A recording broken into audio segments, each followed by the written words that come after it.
or whatever, where you could practically be anywhere doing whatever it is, and yet you chose, with all that and Yeah. your concerted effort, to be with us. We can't knock you for that. In fact, we welcome you, and thank you for joining us on that breath. We want to talk, and we need to talk. We definitely. Um, Let me shoot it to you, baby. And then we'll expand on it as, hopefully other young women engage and Yeah. join the conversation. From our side, from my side, I will wear the coat of society, and try to engage and try to find out, as best as possible, Yeah. what is it. Or maybe let me ask it in the same way that we've posed the question of, we're speaking about what does Women's Month mean to young women. Very important. What does Women's Month mean to young women, and what can we do better? I ask, as society, to improve the quality of life, and what are the realities on the ground. Yeah. And please don't hold any punches, and I'm talking to everybody who's going to be engaging with us, because what we really need here are not the hey got basila bantu. No, Yeah. like, tell us, Yeah. basenjani, like what is it that you deal with on a daily basis? I'll start by sharing what Women's Day means to me, and I'll actually contradict myself because I want to share what it's not. Okay. Also, I'm live on my Instagram, hence I'm kind of like focused on my phone. But I know that it is not a day to celebrate women and womanhood, right? It's a day to commemorate the women who marched to the Union buildings back in 1956 to protest against, the just ridiculous apartheid legislation. And the past laws, the yes, that extension sought of to that, control yeah. black women Right. in urban areas and subject them to crucial forms of surveillance, right? And the difference between a celebration and a commemoration is that we don't just enjoy activities on the day. We are reflecting on a march, Okay. on actions by women that shaped history. Right? Like there was a point to. Yes, Okay. we recall and mark a significant day in history where women said, "Hey, listen, it's enough. We can be who we want to be, how we want to be, without you dictating that. You don't get to tell us where we can go and where we can't go, And when, and what we and need how. when we have to go to, because you don't tell us how to cook meals for you. You don't tell us how to be domesticated and all of that. So you can't control this other side of us. So for me, it's not a celebration by, hey, let me give you a rose and let me buy you wine. That is all nice, yes, because women deserve to be celebrated, but how about it shouldn't take a day. It shouldn't take a day. And also that day shouldn't be about that particular. I think that's the day where we're supposed to be having conversations as young women around South Africa, as young women across the nation, where we're talking about the things that are important to us. Right. And we are looking at the struggles that we face throughout the year. On that day, we're selecting the struggles that we're going to focus on, or going back to the drawing board and seeing how we can grapple with the facts and the issues that we're facing. So it shouldn't be like, oh wow, happy Women's Day. It should be, okay, we're not faced with The past laws. right? We're not faced with that, but we have a really high number of unwanted pregnancies. What are we doing about that? We're not going to march, but how can we mobilize to make sure that my next 18-year-old, my fellow 18-year-old doesn't also get pregnant, Right. and just get stranded with a baby? But what can we do to make sure that it doesn't happen to your little sister, it doesn't happen to your friend, it doesn't happen in our community, right? Or even how are young women being educated about sexual activity to even get to that point, So it's just a reminder that young women need a voice, right? We need a voice, a collective voice, and we need to mobilize on days as that. For example, the struggles that we face as young women are not the same struggles as our parents face. You know, they're Right. still trying to, oh my God, hey, umyeni, you know, hey, umyeni wam, how can I make sure that, you know, Right. Which in its own right, given what they have done yes. and the path they've Yeah. walked, that works. That gels for their generation. There's a lot. We're facing a crisis where young girls are in need of pads in schools, you know, and there's a baby who comes not from a rich home or like from, you know, a moneyed house, but she can afford to buy 2 packets of pads and you can share them with your friend, for Right. example, or someone at school. So we need to be grappling with the issues that we're facing as young women on that day. And if we don't know what those issues, then that's the day where we're supposed to be, you know, just reminded to do more or be more. Okay. And just, you know, do something as young people.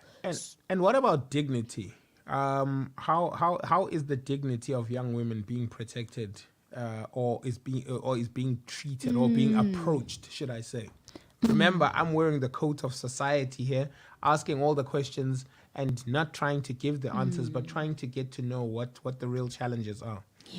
You said dignity, and do you know what came into my mind? I was like, what dignity? Ooh. You know, I was just like, Ooh. what dignity are we talking about? Because for real, man, we're in a society where I'll say girls. I like the word girls here because I still consider myself a young girl. Well, yeah, fair enough. You know? And you are what you feel, and you are what you say you are, because you are what you know you are. You know, we're in a society where being a young girl, I want to say we don't have dignity because that would be reducing myself and, you know, my fellow young girls into nothing. But there's none of that. You know, I don't even think we take ourselves seriously. Let's start there. I don't think we take ourselves seriously. We're just caught up in the flow of being young, hormones. You know, just phasing through life and doing what is said to be the way to go, which is partying, having fun, slaying, you know, slaying, makeup, you know, having fun, being a baddie, Instagram baddie, being a TikTok hard. That's where we're at. We're caught up in the facade of all of that, and we need to find an ideological a basis of our identity, what informs us as young people, as young girls, not just young people, but as young girls. Like, who are we? You know, if we're going to talk about dignity, but dignity kabani, because who are we? Do we even know ourselves? You know, do we even know how we want to show up in the world? And do we even know how we want to present ourselves in the world? So it's hard to talk about dignity yet when we don't even have a collective, identity where we're like, this is what informs us as young girls in society today. So it's hard, man, but it's not nice, you know. Being a young Black child, particularly in South Africa, is not a nice thing, because you walk out of your house and you're scared. In fact, you're at home and you're scared of existing at home, because if there are men in the house, you can't trust them. What if chiki 1 minute ndiyahlamba, and then my brother walks out and there's a situation. You know, I can't leave. And kusekhaya.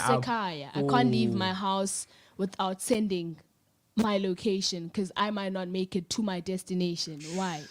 You know, it's and these are the realities. It's tough. It's really tough. You know, the weight of being a young Black child is really dark in this time. Your existence automatically makes you a prey, and every day you literally pray that your breath and your life will not be raped away. Oh, that actually rhymed. It does, but it hits even harder when you know.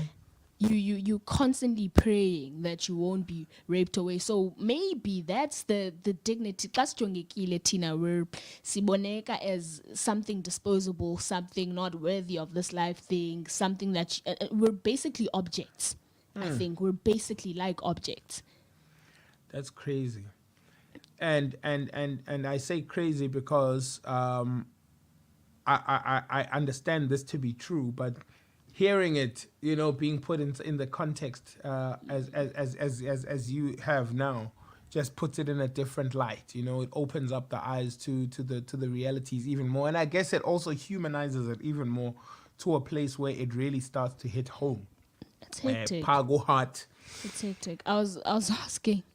We were having a conversation. I think we were listening to a podcast, and my male cousin was like, he's how old is 9? He's 9. He's like, hey man, I don't want to have kids, and if I do have kids, I don't want to have like girl children because they're getting raped. Girls are getting raped. This is a 9-year-old. That's a 9-year-old. Like, hi, and I was just like, whoa. Hectic, at the time you're just like, how you tend to Tanjalo, but at the same time you're like nigga, you should be concerned. And somebody knows it's valid. Somebody it's knows valid. It's valid. You can't invalidate it. And he was like, akafunu koluka yena, akafunu ba indoda. I'm like, why? Because amadoda abetha abantu abangomama, amadoda ayarapa. And I was just like, shoo. Crazy. So the narrative has spread itself and become so real that it's even on the even ebantwaneni they know that who are learning. They know that being a girl means death. It means being raped. It means just man, it's really tough. Don't be afraid to join this conversation. 065-970-2707. That's for WhatsApp voice notes. 065-970-2707. Kantige. You can also comment. We are live on our Facebook and our YouTube. On our Facebook page, that is Keith Ngesi Radio on Facebook. Just like there on the page as well, so that you get all your notifications as well. Join the family and never miss out on a single moment of radio according to you. And also on our YouTube page, that is Keith Ngesi Radio. How can we do better? How can we do better? Like, and I don't mean this in like the theoretical, philosophical sense. Like, what are some of the things that can be done better?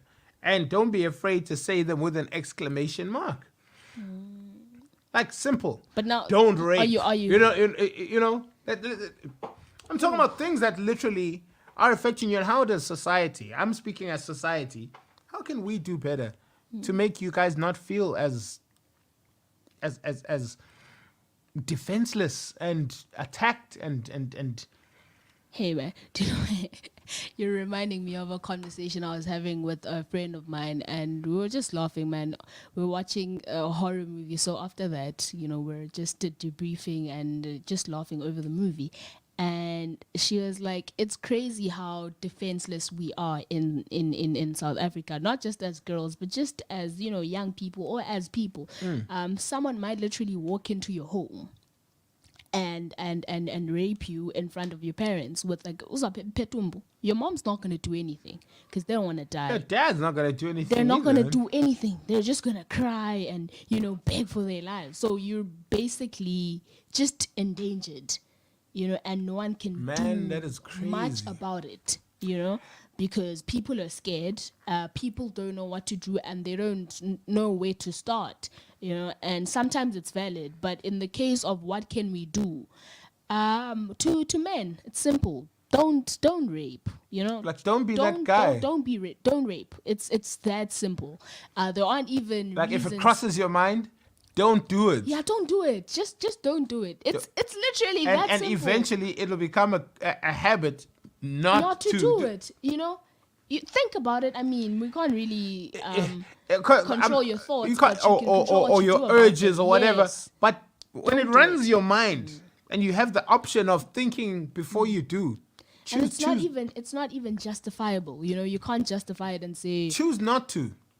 It was because of this, don't rape. And also, I think, most importantly, the conversations that dudes have, because I kind of used to, I don't hang around with boys a lot now, but I used to hang around So you've got some insight. You've got some insight. The conversations that boys are having amongst themselves, they need to change, and just the language that they use when they talk about girls. You hayi lamdana yabo lawe ukubona lamdana. When I think of umdana, I'm thinking of cousin brother wam. For example, xa egeza ndiyakwazi umthi uyabo, xa engafunda ithi hey afuna utya ndiyakwazi umbetha. Like with the finger on the part, yes. Umdana I have authority over lamdana. Uyabona ndine power and over lamdana. Influence. I have influence because they also yes. trust you with guidance in that sense. So I have influence over lamdana, and it's how now. Thinking about it, I'm like, do they view us like that? Lamdana, I can do whatever I want to Lumdana. I have power over her, I have authority over her. And dinalikunya lokwenza nandoni na kuye because ngumdana. Ukubona umdana makamamele kum. So it's those like little things that when you think about them, you're like, So it's like words manifesting themselves into real life without realizing. Exactly. The language, you uteta carelessly and it will manifest in real life. Ubana, the things that you do, and just your attitude towards girls, it influences how you act now. The same as eskolweni. When someone says something funny to, hey, udom got that side, yes. and that's funny for a while, and then later on, the more you say that, the more the guys are like, because now it's taken a whole different meaning. It's like, the more I hear it, the more it pierces. Yep. You think about it at home when you're doing your homework, and you're just like, yeah, because expect you apart from dom, And it's there. It's there at the back of your mind. It's lingering. You may not be actively thinking about it, but it's there. It's there, and given the chance to take up space, it will. It will definitely occupy. Yes, it will. So it's those small things. And what are you guys talking about? I know for a fact. I think I saw something a while back on social media, and this girl was saying, I don't know of any guy who knows a rapist, but I, as a girl, know a lot of raped, girls who were raped, victims of rape. So how is it that gents don't know of any rapist, but we as girls know of girls who were raped? And it's not like these girls rape themselves, They definitely don't. They don't. So it's that. What conversations are we having? Do you even call out your friends or your brother or whoever it is at home whenever they're... Okay, I don't think people rape people in front of other people, but whenever... I mean, maybe not in front of them, but a lot of it is known. Yes, whenever they perpetuate that, rapey behavior, why are you spanking a girl's bum? Like, why? Why are you doing that? They're not your friend. You don't even know them. It's one of the reasons I don't like going to Groove, because I'm just like, hey, brah, niggas gonna spank your bum. People get hands on. I'm telling you. These are the realities. These are the realities. And the minute you're like, Aibo, what are you doing? It's like, Aibo, you're at Groove, loosen up. Like, what do you mean? If I spank you back, it was like, Aibo, ipura istimasam. Come on. When you spank back to the dignity chat. When you spank a bro's bum, uzoti Aibo, what about istimasam? What about my dignity? What about the girl's dignity when you're spanking her bum? Or that doesn't matter? Or that's not a thing? Oh, so dignity doesn't play a role when it's one, but it plays a role when it's the other. So it's those crazy things, man. And yeah, this chat is very depressing. Because but it digs to that painful place beneath the scab, because you can't pretend this is healing when in actuality the wound is getting worse. The wound, of course, being the stats that we know. And the stats don't make themselves up. Those are a collection of data of things that are happening on a daily basis, and what the injuries and the deaths and the and all the things that come along with it. I don't think I have to itemize each and every one. Uzama Mark, he says, I'm triggered by this. I don't even know where to start because it gets to me. And I understand it. And I understand. Girl. Yeah, and I understand this because now think about it. Um, we talked to open this dialogue, and to find out that this is actually triggering to other people, and actually takes them into emotional spaces that maybe, because we might not have laid this out and put a red carpet before this topic. It all comes as a bit of a surprise maybe, but really I think that's the kind of emotion with which we want you to approach the way that you add your inputs into this conversation. That's the kind of discussion we want to have. And it's like conversations are important, yes, but for how long? Like, when you've been having the same conversation since I would have said since 2019 with Uyinene, but that I think that's when just the conversation became bigger, and it attracted a lot of people, but it's always been there. I think it's why the angle that we took today was with all of what we know. Can we talk about the young lady? Can we talk about the young girl? Can we talk about the young woman? Because I think, or not about, in fact, talk with, because we talk about a lot. Even the victims you mentioned, we talk about them. We talk about their perpetrator. We talk about what should happen to them. We talk about, we don't talk to, and the people who stand head and shoulders next to that person.